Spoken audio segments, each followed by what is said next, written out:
थोड़ी देर के लिए केटी किंग एक स्टार थी।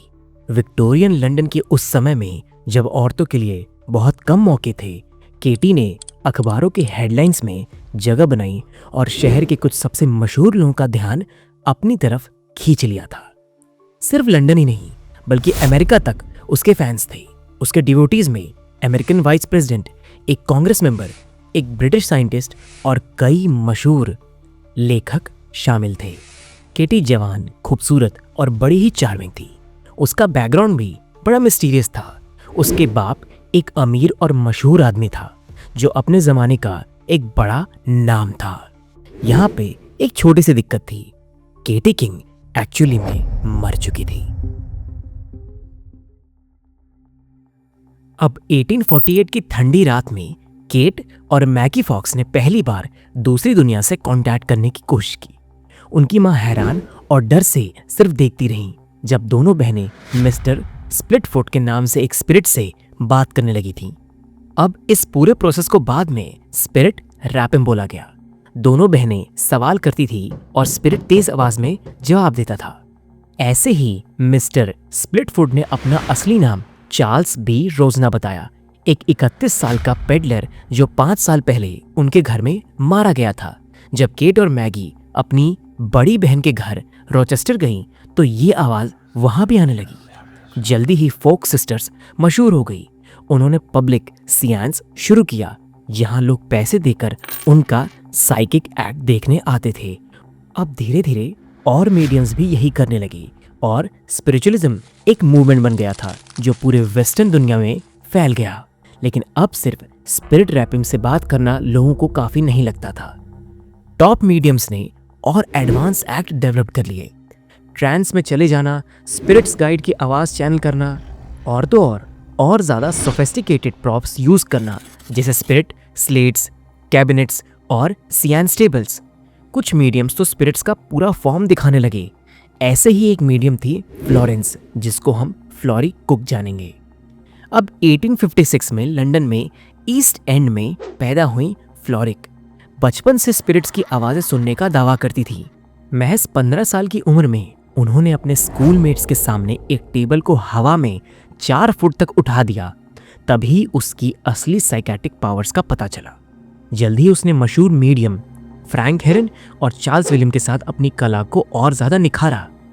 फ्लोरी ने अपने घर के किचन में सियांस करना शुरू की, जहां वो एक बड़े कैबिनेट के अंदर बैठी होती थी। उसके हाथ, कमर और गले को रस्सी से बांध दिया जाता था। अब जब कैबिनेट बंद होता तो एक खूबसूरत लड़की का चेहरा पतले सफ़ेद कपड़े के पीछे से दिखाई देता था। ये चेहरा फ्लोरिक जैसा ही लगता था, फिर भी कुछ लोग हैरान हो जाते थे। अब अप्रैल साल 1872 में एक खास सियांस हुई जिसमें पहली बार उस स्पिरिट ने पर्दे के पीछे से पूरा फॉर्म लेकर सामने आना शुरू किया। ये थी केटी किंग। सफ़ेद मुस्लिन में लपेटी हुई वो बहुत ही ज़्यादा सुंदर थी। धीरे धीरे केटी ने सिर्फ मुस्कुराना और हाथ हिलाना ही नहीं बल्कि बात करना और लोगों से इंटरैक्ट करना भी शुरू किया। उसने बताया कि उसका असली नाम एनी ओवन मॉर्गन था, लेकिन वो केटी किंग कहना पसंद करती थी। अब उसकी जिंदगी में वो लेजेंडरी वॉल्श हेनरी मॉर्गन की बेटी थी।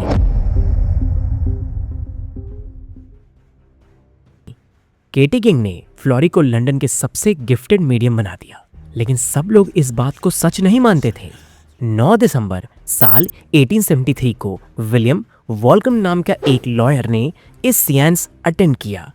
उसने केटी और फ्लोरेंस में सिमिलैरिटीज को नोटिस किया ध्यान से। जब केटी ने लोगों से हाथ मिलाना शुरू किया तो वॉल्कमैन ने गुस्से में उसका हाथ पकड़ लिया और चिल्लाया कि ये सिर्फ फ्लोरेंस का भेस है। लेकिन तभी चाओस में केटी खुद को छुड़ाकर भाग गई। इस पर वहां बैठे लोगों ने बाद में बताया कि केटी अचानक से हवा में घुलकर वहां से डिसअपीयर हो गई। जब वॉकमैन ने गुस्से में ये ड्रेप हटाया तो फ्लोरी अपनी जगह पर चुपचाप बंधी हुई थी।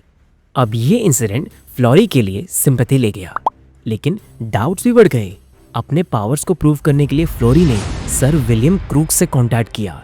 क्रूक्स एक ब्रिलियंट केमिस्ट और साइकेट्रिस्ट थे। उसने थैलियम डिस्कवर किया था, प्लाज्मा का कॉन्सेप्ट भी दिया था और तो और उन्होंने वैक्यूम ट्यूब्स पे काम भी किया था। अपने छोटे भाई की मौत के बाद क्रूक्स ने स्पिरिचुअलिज्म पे रिसर्च करनी शुरू की। क्रूक्स ने फ्लोरी को अपने घर बुलाया जहां उसने एक स्पेशल रूम डिजाइन किया हुआ था for strictly controlled experiments. Her experiment में फ्लोरी ने केटी को मैनिफेस्ट किया, चाहे उसे टेप से बांधा गया हो या रोप से नॉट पे वैक्स सील किया गया हो। बाद में क्रूक्स ने क्लेम किया कि स्पिरिट ने उसे फ्लोरी तक ले जाया जब वो ट्रांस में जमीन पर पड़ी थी। क्रूक्स ने कहा कि दोनों काफी अलाइक लगती थी, लेकिन उन्होंने कुछ क्रूशियल डिफरेंस भी नोट किए। केटी यूजुअली फ्लोरी से कुछ इंच लंबी थी। फ्लोरी के डार्क ब्राउन बाल थे, जबकि केटी के बाल गोल्डन ऑबर्न शेड के थे। फ्लोरी अपने नेल्स को नूब्स तक चबा लेती थी, लेकिन केटी के नेल्स परफेक्टली शेप्ड होते थे। विलियम क्रूक्स ने अपनी फाइंडिंग को फुल रिपोर्ट 1874 में पब्लिश भी किया। उन्होंने डिटेल नोट्स और ऑब्जर्वेशन के साथ साथ 5 अलग कैमरा से 55 फोटोज भी ली थी, जिनमें सिर्फ कुछ ही आज तक बची हैं। ज़्यादातर फोटोज पुअर क्वालिटी की थी, जो की डिटेल्स को क्लियरली इंटरप्रेट करना मुश्किल बनाती है। कुछ फोटोज में क्रूक्स ने केटी या फ्लोरेंस के साथ खड़े दिखाया गया है और कुछ में स्पिरिट्स को फ्लोरी के साथ दिखाया गया है, जो ट्रेन्स में बुरी तरीके से स्लम्ड होती हैं। क्रूक्स के एक रिपोर्ट में रिलीज करने के बाद पब्लिक में जबरदस्त हंगामा मच गया। कुछ लोगों को ये स्पिरिचुअलिस्ट मूवमेंट का सॉलिड प्रूफ लगा, लेकिन दूसरों के लिए सवाल उठने लगे। सबसे बड़ा सवाल ये था कि अगर केटी और फ्लोरेंस अलग अलग थीं, तो दोनों एक जैसी क्यों लगती थी, और कोई भी फोटोज दोनों के चेहरे को साथ में क्लियरली क्यों नहीं दिखाता। अगर केटी रियल स्पिरिट नहीं थी, तो उसने इतने गिफ्टेड साइंटिस्ट को कैसे बेवकूफ बना दिया।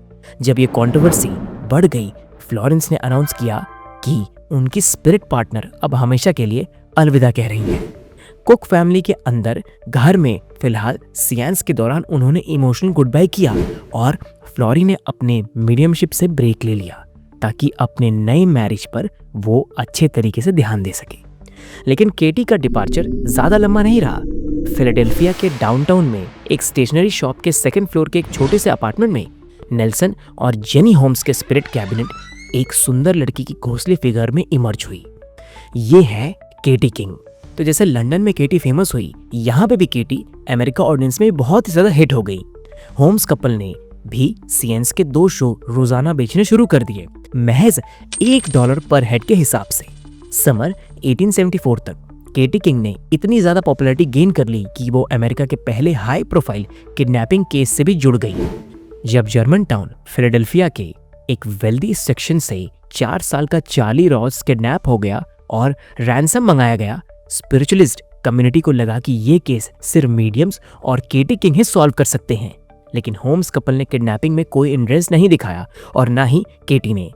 जैसे जैसे समर गुजर रहा था और चार्ली को कोई पता नहीं चल रहा था, बड़े न्यूज़पेपर ने भी सवाल उठाने शुरू कर दिए कि स्पिरिट ने मदद क्यों नहीं की। ये तो बस शुरुआत थी, लोग और भी ज्यादा सवाल उठाने लगे। इसके बाद केटी लंदन में एक टीनेजर के रूप में दिखाई दी थी, लेकिन अटलांटिक क्रॉस करते ही वो कुछ साल बड़ी हो गई थी। उसकी बोली अमेरिकन एक्सेंट में बदल गई थी। आखिरकार सच्चाई सामने आ ही गई जब जनवरी साल 1875 में एलिजा वाइट नाम की लड़की सामने आई। उसने बताया कि होम्स कपल ने फ्लोरेंस कुक की पॉपुलर स्टोरी से इंस्पायर होकर अपने करियर को रिवाइव करने के लिए केटी किंग को दिखाने का प्लान बनाया। एलिजा को $2 पर शो पे हायर किया गया था। 150 साल बाद भी केटी किंग की मिस्ट्री अभी तक अलाइव है। सबसे ज्यादा मानी गई थ्योरी ये है कि केटी क्लेवर स्टेज क्राफ्ट का नतीजा थी, जो कभी फ्लोरेंस कुक खुद प्ले करती थी और कभी उसकी बहन या कोई और लड़की हमेशा उसके साथ होती थी। सर विलियम क्रूक्स जैसे शार्प और रेशनल इंसान को कैसे बेवकूफ बनाया गया है, ये अब तक एक मिस्ट्री है। शायद उनका स्पिरिचुअलिज्म पे विश्वास उनके साइंटिफिक इंस्टिक्ट पर भारी पड़ गया था उस दिन, या फिर कुछ लोग कहते हैं कि क्रूक्स ने जानबूझकर ये सब कवर किया क्योंकि वो फ्लोरेंस से अफेयर कर रहे थे। जो भी सच हो, क्रूक्स को साइकेट्रिक रिसर्च के लिए मिली क्रिटिसिज्म ने उन्हें साइंटिफिक करियर में डिरेल नहीं किया, लेकिन फ्लोरेंस जैसे मीडियम्स का करियर डूब गया। अब फ्लोरेंस ने साल 1880 में सियांसेस वापस से शुरू की, लेकिन इस बार भी उनका नया स्पिरिट मैरी मिड परफॉर्मेंस पकड़ा गया। अब साल 1888 में फॉक्स सिस्टर्स ने भी स्पिरिट रैपिम को स्टेज प्रैंक बता दिया, जो सिर्फ उनकी मां को बेवकूफ बनाने के लिए किया गया एक प्रैंक था। फिर भी स्पिरिचुअलिज्म का क्रेज बना रहा और केटी किंग लोगों के लिए फैसिनेटिंग फिगर बनी रही। मीडियम्स ने पेरिस से न्यू ऑरियंस तक उसके स्पिरिट को बुलाया और सुंदर वेल ट्रैवल्ड पायरेट्स की बेटी की कहानियां सुनाई। अब आप लोगों का क्या कहना है ऐसे एक अजीब से केस के ऊपर? प्लीज मुझे कमेंट सेक्शन में जरूर बताइए। क्या